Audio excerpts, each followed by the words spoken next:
In the name of Allah, the most gracious, the most merciful, my dear students, अस्सलाम वालेकुम।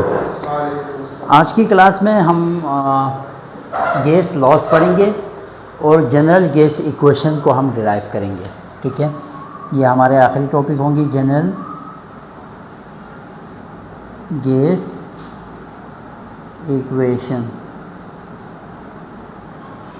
तो सबसे पहले गैस लॉस को समझते हैं। हमारे पास 4 वेरिएबल्स होते हैं। जब भी हम गैस को डिस्कस करते हैं उसमें 4 वेरिएबल्स की बात होती है।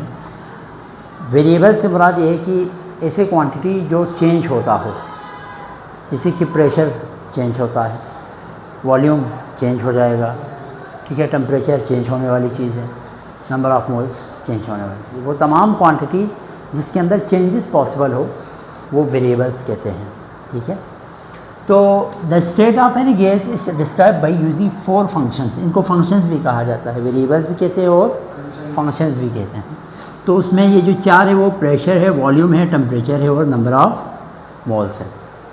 अब जो गैस लॉ की डेफिनेशन है वो यही है, इन्हीं चारों में से किसी दो के दरमियान जो रिलेशन है क्या कहलाएगा, गैस लॉ कहलाएगा। A mathematical relation between any 2 of these quantities, इनमें से किसी दो के दरमियान जो रिलेशन है बाई कीपिंग अदर कॉन्स्टेंट। अब चारों को डिस्कस कर रहे होंगे, लेकिन उनमें से 2 कांस्टेंट होंगे। हम 3 लॉज डिस्कस करेंगे। तीनों में वॉल्यूम, तीनों के अंदर आपको ना वॉल्यूम और बाकी जो 3 हैं उनके साथ रिलेशन मिलेंगे। अब होगा क्या, वॉल्यूम प्रेशर के साथ भी हो सकता है, टेम्परेचर के साथ भी हो सकता है, नंबर ऑफ मोल्स के साथ भी हो सकता है। वॉल्यूम का रिलेशन अगर प्रेशर के साथ हो तो बॉयल्स लॉ, वॉल्यूम का रिलेशन अगर टेम्परेचर के साथ हो चार्ल्स लॉ, वॉल्यूम का रिलेशन अगर नंबर ऑफ मोल के साथ हो तो एवोगैड्रोस लॉ। बात समझ में आ गई। तो वॉल्यूम सब में होता है। तो गैस लॉ किसे कहते हैं? ये जो 4 वेरिएबल्स, 4 जो आपके पास फंक्शन हैं, उनमें किसी दो के दरमियान रिलेशन, 2 को कांस्टेंट रखते हुए क्या कहलाएगा, 2 को कांस्टेंट रखना है, 2 के दरमियान रिलेशन निकालने हैं, क्या कहलाएगा, गैस लॉस कहलाएगा।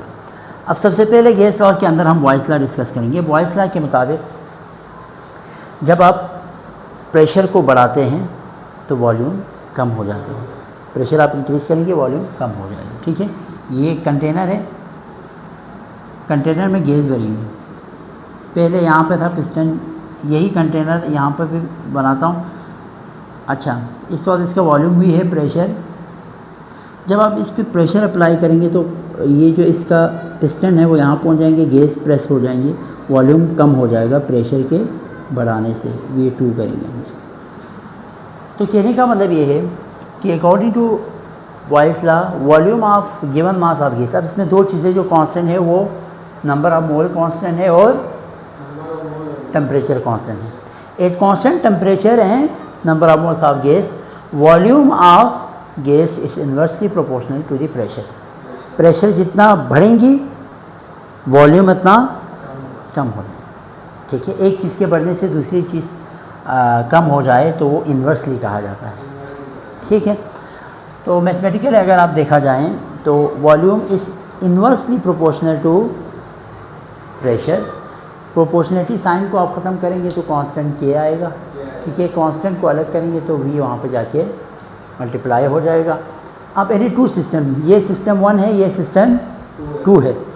जब हमने प्रेशर अप्लाई नहीं किया था उस वक्त P1 और V1, प्रेशर अप्लाई करने के बाद P2 V2, लेकिन दोनों प्रेशर अप्लाई करने से पहले और प्रेशर अप्लाई करने के बाद दोनों का जो आपके पास वॉल्यूम और प्रेशर है, दोनों का जो प्रोडक्ट है वो किसके बराबर होंगे, कांस्टेंट के बराबर होंगे। ठीक है, चाहे P1 V1 हो, यानी P1 V1 भी कांस्टेंट के बराबर होगा, P2 V2 भी बॉयल्स लॉ के मुताबिक कांस्टेंट के बराबर होगा।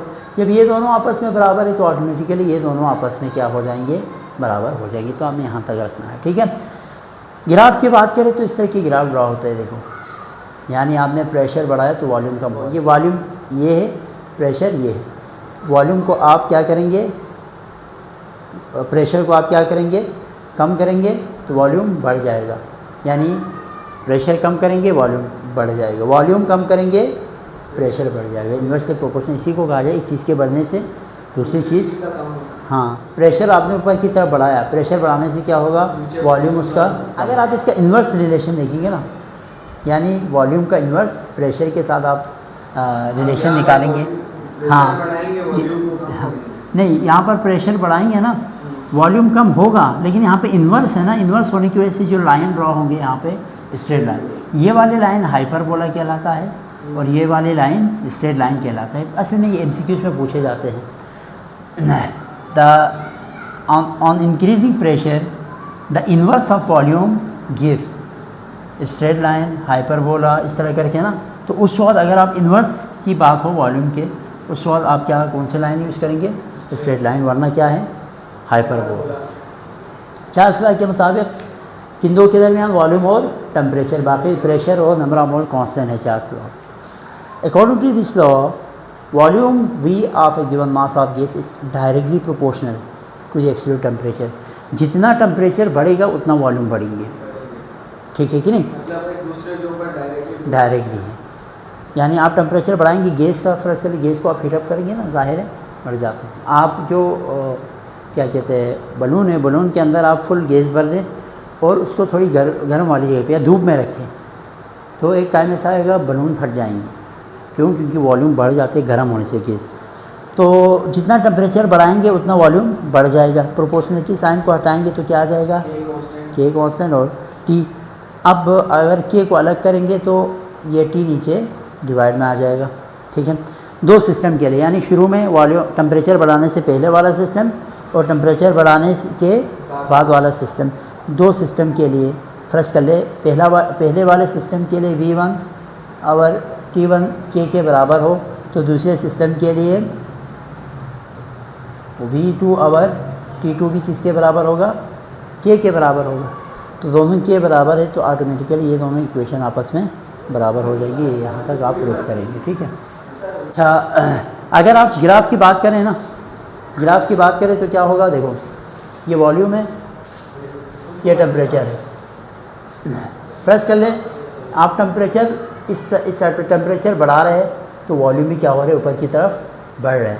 ये बढ़ना है, ये भी बढ़ना है, ठीक है।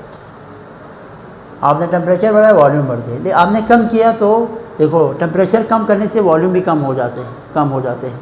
ज़ीरो नहीं होता वॉल्यूम। कहा जाता है एक ऐसा टेम्परेचर भी है जिससे वॉल्यूम ज़ीरो हो जाते हैं, बिल्कुल गैस के वॉल्यूम ज़ीरो कंसिडर किए जाते हैं। वो टेम्परेचर है -273 डिग्री सेल्सियस या 0 केल्विन, ठीक है।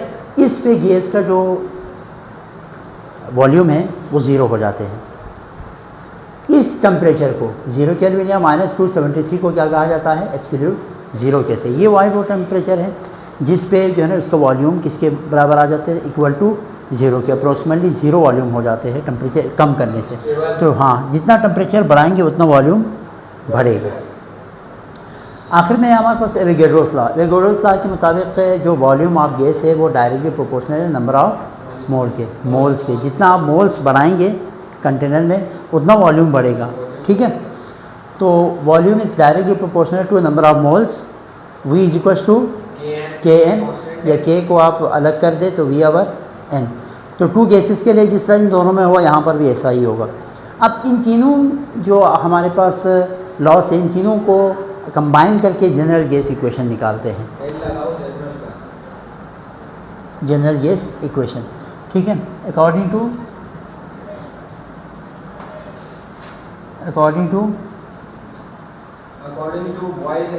बॉयल्स लॉ के मुताबिक क्या है? V डायरेक्टली प्रोपोर्शनल 1/P, इसको रिलेशन 1 नाम दे दें। अकॉर्डिंग टू चार्ल्स लॉ उसके मुताबिक क्या है? उसके मुताबिक V directly proportional to T and according to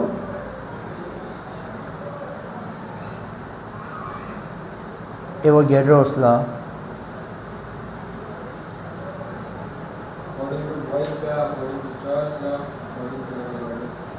V directly proportional to N।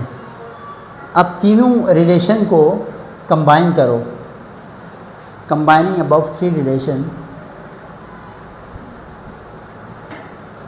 Combining above ये तो हमने किया है। हाँ केमिस्ट्री में किया होगा। हाँ first year above three relation, physics में किया। Combining above three relation V directly inversely proportional, ऊपर एन टी आएगा, नीचे पी आएगा। इस प्रोपोर्शनलिटी को हटाएंगे तो यहाँ पे एक और कांस्टेंट आता है R N T over P. अब here R is general gas constant. R को क्या कहा जाता है? General gas constant. आर को क्या कहा जाता है? General gas. इसकी वैल्यू भी जो है ना फिक्स है, इसकी एक वैल्यू आप याद रखेंगे, एसआई यूनिट, ठीक है, 8.313 जूल पर मोल केल्विन। ठीक है, ये इसकी वैल्यू है। अगर मैं P को इस साइड पे कर दूं तो Vp इज इक्वल टू क्या हो जाएगा? nRT।